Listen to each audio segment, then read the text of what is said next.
Greetings from the Philippines. Let's talk about a subject that really pisses some people off.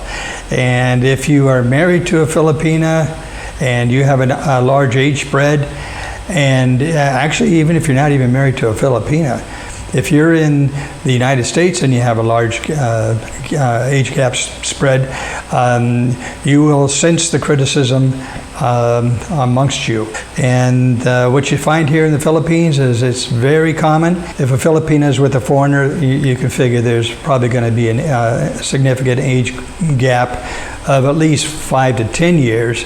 That would be the minimum, upwards to 30, 40, 50 years. That's even been seen. And each of those has their own pluses and minuses. When they get really large age spreads, that gets a little dicey, and you can make arguments one way or another for that. But as far as the general age gap relationship difference, it's very much accepted over here in the Philippines. But when you go to the Western cultures, it's not acceptable to a lot of people, and it's not all the people, because you'll see that there's enclaves of age gap spreads that are pretty large, 30 years. Like my age gap spread with Marisa is 30 years, and we're about to have our second child born in March. So she's 35, I'm 65.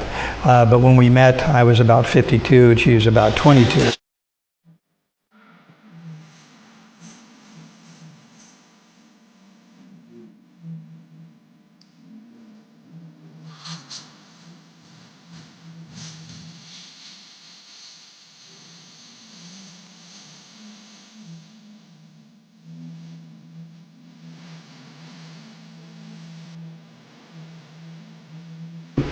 And the interesting thing when we met, when I brought her to the United States for the very first time, it was even worse than just a 30-year spread. It's the fact that she looks very, very young for a 22-year-old.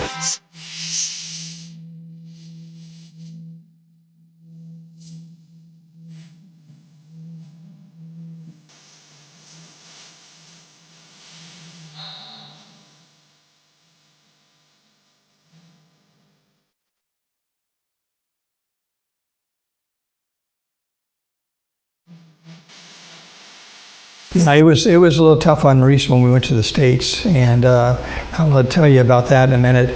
But when you're over here in the Philippines, it's very common. It's no big deal, and the only thing you have to be wary of is for the guys is the families are a lot more traditional overall, so they don't go for the shacking up type thing where if you're just coming over here dating and you live with a girl, that can cause some adjustments and some problems at first, and sometimes you can never work it out, and you have to break up and go to another. It really makes you wonder, what is it about the Western culture that has so many strong opinions, and why it makes them so uncomfortable. And even though you see wide age spreads among certain groups in the United States, like among wealthy males, there's very common to find a large age spread. That seems to be more acceptable to some for some reason. And then there's those in the entertainment business that they have commonly have several marriages to begin with. So, and the famous movie stars, it's not uncommon for them to have a wife 30 years younger than them, even more. I've got other friends in the States their wives are 30, 40 years. They're younger, and they're also in the entertainment business. So, and in politics, you'll find it. But there's a certain group that it really bugs the most, and I've been thinking about it. I don't sense it from the guys so much in the United States, but it is from some of the women, and it's generally a group of women that are more in the feminist side of things, the feminist groups. And it's not always like, I don't like to use general groupings like that, because as far as feminism goes, I think feminism, I'm not sure I mean, there's radical feminists, there's, and they're the ones that they're the most offended, I think, by it, because they just can't wrap their head around it, and they have certain, they feel that probably the woman is being exploited. They don't understand, and they really don't try to understand, because I think that they basically don't like men to begin with, so they'll find any excuse not to like a man. Especially if you find a decent-looking guy with a young girl, well, that's just totally horrible. That's the worst thing in the world. Yet they can pursue their sexual proclivities with the same sex and all that stuff. But as far as like feminist goes, I call it, if a woman is just trying to get equal pay and be treated fairly and be protected, those things I think most people are all gung-ho for and support. I certainly do, and I've always supported women in the workplace. I worked with women throughout my career in the television business for 33 years, and I really never thought of any of them as being feminists or any other label. They were co-workers, and I'm not sure if it bothers them so much either, the age gap spread. But it is a select group that seems to really be pissed off, and it is, I have to say, the radical feminists in the Western culture. And I think there's reasons for that. It seems like they don't want to see a guy, maybe they don't want to see a guy be happy in the first place at all for any reason.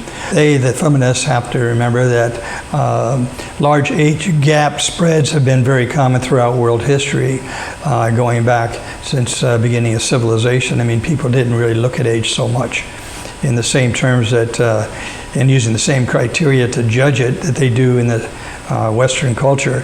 And Canada is pretty much the same way. Certain people get offended by it. And aside from the feminists, it's also some traditional people, even in the church.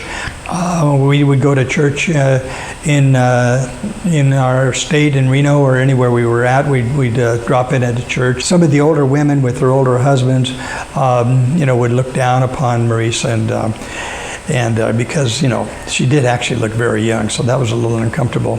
But now that we're older and we have 2 kids, been married 12 years, we don't seem to have that issue anymore. Interesting thing to bear in mind with the childhood sweetheart marriages that were so prevalent in the 60s and 1970s, is that the divorce rate during that latter period skyrocketed to 40%, upwards of 43%, and stayed high until about the 1990s. It began to decline.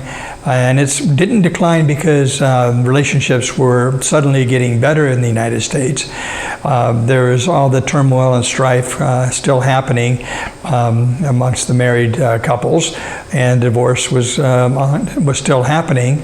But it's just that the millennials who were of marriage age no longer wanted to get married, and they began putting off marriage. So they decided also to stay in school, live with their parents, and just put off marriage. And to this day, many of them are putting off the marriages, so that they are not counted in the equation any longer. So as long as they stay out of the marriage market, it's going to look like the marriages are getting better in the United States, but they really aren't. So that's something to bear in mind with that.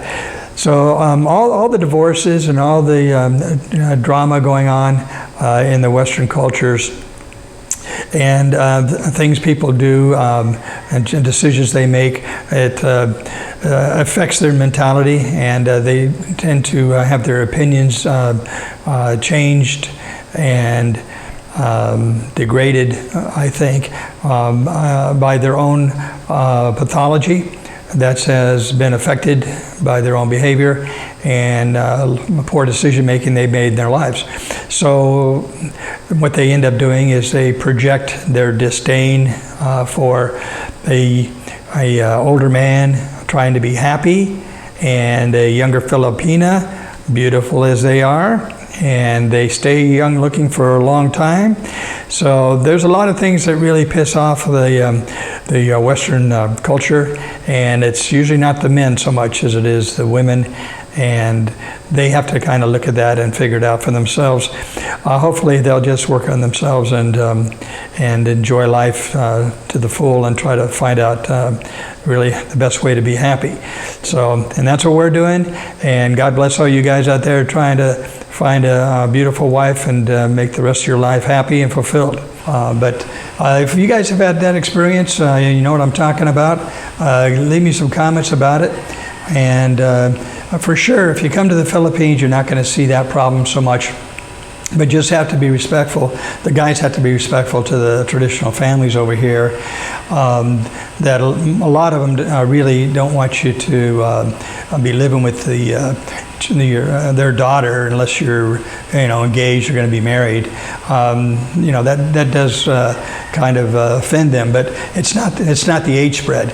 The age spread won't be the thing that offends them, believe me. So people should really take those that are really critical and offended and really pissed off, they should take a breath, look at their own life, evaluate their feelings and why they're feeling so offended and uncomfortable, and maybe they should look at their own lives. A lot of choices people make when they're really young. The 60s were really famous for childhood sweethearts in high school getting married right out of high school. That was really common. So they'd each be 18, 21, get married and stay together the whole time. Then you start having kids right away. They did that right away, and it was easy because much easier because the guys would get a job, and you could rely upon one income, and you could have the mother stay at home to raise the kids. Well, that didn't last too long because before long the feminists started to come into the picture, and they had some of their fight was very worthy, but a lot of it wasn't. Like their fights for Planned Parenthood, I don't think were a good thing for society, and I can't imagine the ramifications from all of that throughout the 60s, 70s, and into present time. And all the choices people make, good and bad, they affect the future. Your individual future. And if you do things that create bad karma, you're going to be projecting that onto other people that maybe have a much happier relationship. And the sorrow that is created by the decisions that people make also affects them and affects their judgments. And I think today we have a group of radical feminists that are out of their minds, but they actually are seething with hatred towards men. And they do like to call men misogynists. I mean, I've heard that thrown around a lot. So misogyny is basically a man's hatred and loathing of women, but radical feminism is just the reverse. It's the radical feminists that hate men. It's usually done because of things in their own past, their upbringing, maybe they were molested or raped, maybe they were abandoned by their mothers or fathers or mistreated. Maybe when they were 18 they snuck away and had an abortion, and they're living with that guilt for the rest of their life. And it's very, very common and acceptable now. It's not acceptable to us. We don't approve of it, and we don't support that. We support life in our family. And but all the things people do affect the way they think and the judgments they have. And maybe when they're pointing their finger at people that have large age gap relationships, they should realize that those other three fingers are pointing back towards them. So there's a lot of pathology involved in that attitude and judgment towards people that have age gap relationships, and it really frankly is nobody else's business but the two people involved and the immediate family.